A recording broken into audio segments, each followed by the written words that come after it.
नमस्कार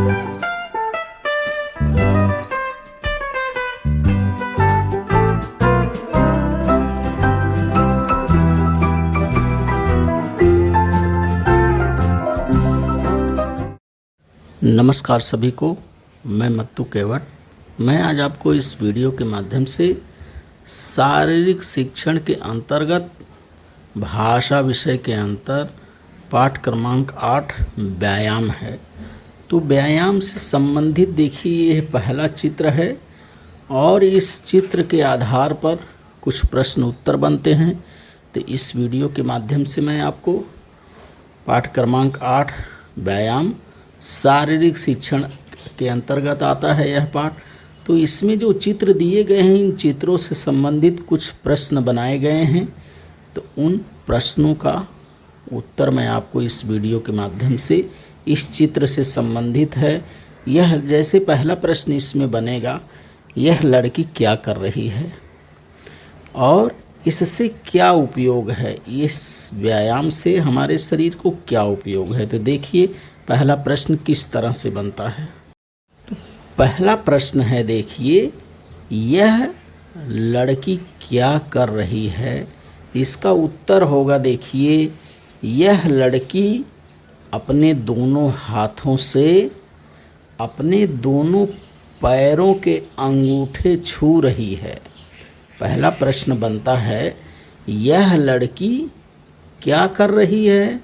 तो इसका उत्तर होगा, यह लड़की अपने दोनों हाथों से अपने दोनों पैरों के अंगूठे छू रही है।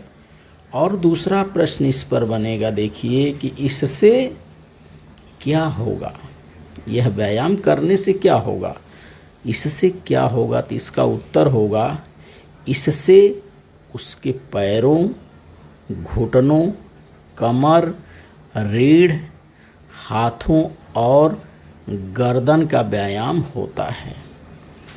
अर्थात यह व्यायाम करने से हमारे शरीर के पैरों, घुटनों, कमर, रीढ़, हाथों तथा गर्दन का व्यायाम होता है।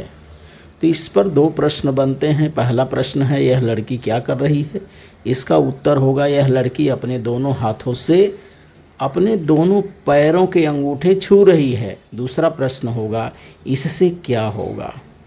तो इसका उत्तर होगा, देखिए, इससे उसके पैरों, घुटनों, कमर, रीढ़, हाथों और गर्दन का व्यायाम होता है।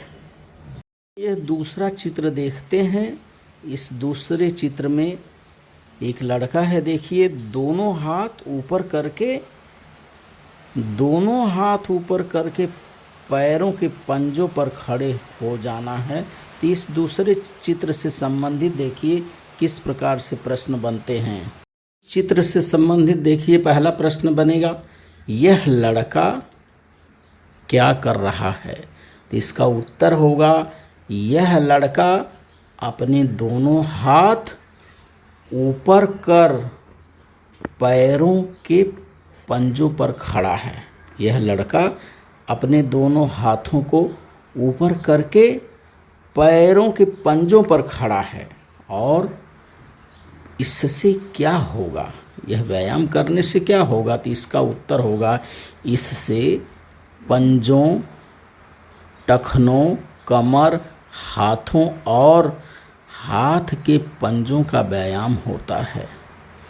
इससे क्या होगा, इससे पंजों, टखनों, कमर, हाथों और हाथ के पंजों का व्यायाम होता है। अब हम तीसरा चित्र देख, चित्र क्रमांक 3 है यह, देखिए, इस बायां हाथ सामने रखकर उसे बाईं ओर ले जाते हुए अंगूठे का नाखून देखना है। देखिए, ये बायां हाथ जो है सामने रखकर उसे बाएं ओर ले जाते हुए अंगूठे का नाखून देखना है। इस तरह से हमें व्यायाम करना है।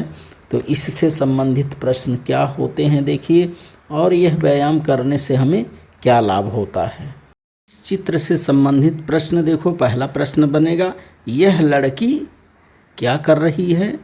इसका उत्तर होगा, इसने अपना बायां हाथ सामने किया, यह उसे बाईं ओर ले जाते हुए अंगूठे का नाखून देख रही है। इसने अपना बायां हाथ सामने किया, उसके बाद यह उसे बाईं ओर ले जाते हुए अंगूठे का नाखून देख रही है। यह चित्र में जो दिखाया गया है। अब इससे क्या होगा, इससे ऐसा करने से क्या होगा प्रश्न बनता है। तो इसका उत्तर होगा, इससे बाएं हाथ, अंगूठे और आँखों का व्यायाम होता है। इस व्यायाम को करने से बाएं हाथ का, अंगूठे का और आँखों का व्यायाम होता है। चित्र चौथा देखिए, यह चित्र है व्यायाम के अंतर्गत। दायां हाथ सामने रखकर उसे दाईं ओर ले जाते हुए अंगूठे का नाखून देखो, इस तरह से लिखा गया है। तो इस चित्र से संबंधित हम देखते हैं कि कौन कौन से प्रश्न उत्तर बनते हैं और इस व्यायाम को करने से क्या लाभ होगा। चौथे चित्र को हमने देखा तो इससे प्रश्न बनता है, देखिए यह लड़का क्या कर रहा है। तो इसका उत्तर होगा, इस लड़के ने अपना दायां हाथ सामने किया, यह अपने हाथ को दाईं ओर ले जाते हुए अपने अंगूठे का नाखून देख रहा है। प्रश्न बनता है, यह लड़का क्या कर रहा है। तो इसका उत्तर होगा, इस लड़के ने अपना दायां हाथ सामने किया, यह अपने हाथ को दाईं ओर ले जाते हुए अपने अंगूठे का नाखून देख रहा है। तो इससे क्या होगा, अगला प्रश्न बनता है, इससे क्या होगा। इससे दाएं हाथ, अंगूठे और आँखों का व्यायाम होता है। इस व्यायाम को करने से क्या होगा प्रश्न बनता है। आठवां प्रश्न बनता है, इससे क्या होगा।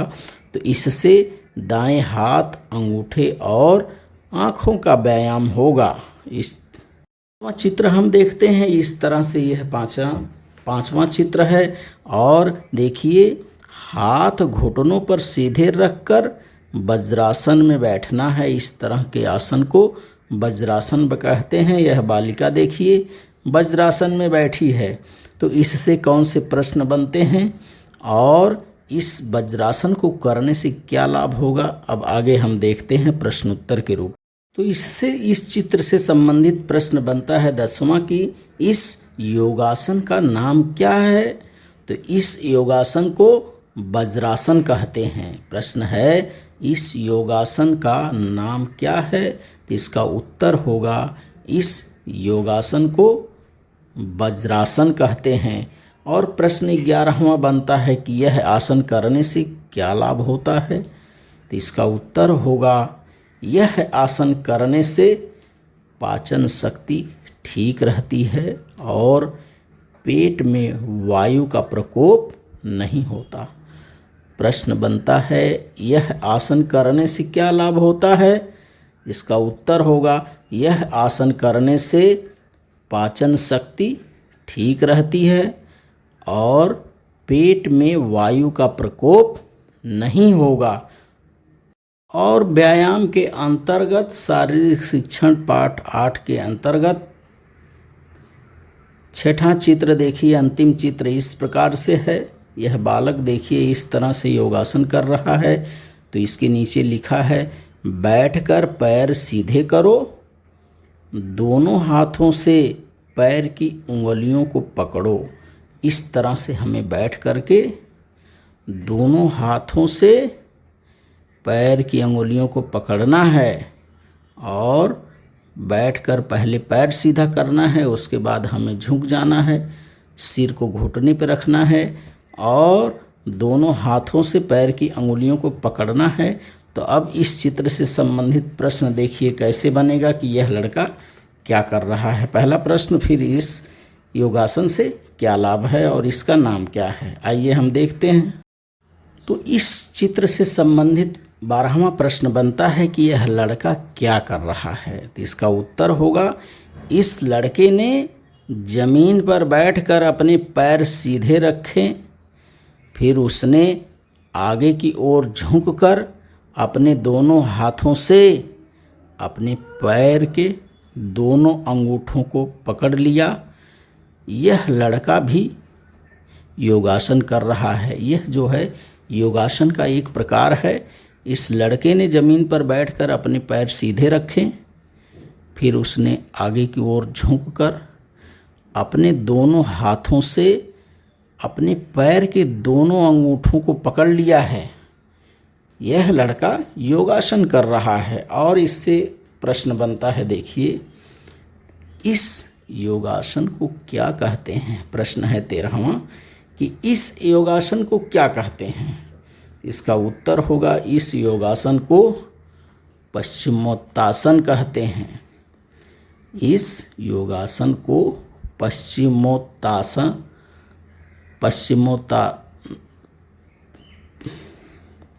बनता है कि इस योगासन को क्या कहते हैं। तो इस योगासन को पश्चिमोत्तानासन कहते हैं। इस योगासन को पश्चिमोत्तानासन कहते हैं। और 14वां प्रश्न देखिए बनता है, इसे करने से क्या लाभ होता है। उत्तर होगा, इसे करने से आमाशय की अग्नि प्रज्वलित होती है और भोजन आसानी से पचता है। प्रश्न है, इसे करने से क्या लाभ होता है। इसका उत्तर होगा, इसे करने से आमाशय की अग्नि प्रज्वलित होती है और भोजन आसानी से पचता है। और अंतिम प्रश्न है, देखिए इन सारे चित्रों से संबंधित और इस पाठ से संबंधित है प्रश्न। अंतिम प्रश्न, व्यायाम करने से क्या लाभ होता है। व्यायाम करने से क्या लाभ होता है। तो इसका उत्तर होगा, व्यायाम करने से शरीर में फुर्ती आती है, शरीर गठीला और स्वस्थ बनता है और मन प्रसन्न रहता है। प्रश्न बनता है कि व्यायाम करने से क्या लाभ होता है। उत्तर होगा, व्यायाम करने से शरीर में फुर्ती आती है, शरीर गठीला और स्वस्थ बनता है और मन प्रसन्न रहता है। तो इस तरह से आपने इस वीडियो के माध्यम से पाठ 8 शारीरिक शिक्षण के अंतर्गत पाठ 8 व्यायाम, पहला चित्र, दूसरा चित्र और ये देखिए तीसरा, चौथा और ये 5वां और अंतिम में 6ठा, इन सारे चित्रों से संबंधित प्रश्नोत्तर को इस वीडियो के माध्यम से आपने देखा। और व्यायाम करने से क्या लाभ होता है इसकी भी जानकारी हमने प्राप्त किया कि व्यायाम करने से शरीर में फुर्ती आती है, शरीर गठीला और स्वस्थ बनता है और मन प्रसन्न रहता है। तो इस वीडियो के माध्यम से आप व्यायाम, शारीरिक शिक्षण से संबंधित व्यायाम के बारे में जानकारी प्राप्त करिए। और मेरे आगे आने वाले वीडियो के लिए आप मेरे इस चैनल को सब्सक्राइब करें, लाइक करें, शेयर करें, बेल आइकन को दबाएं। धन्यवाद सभी को।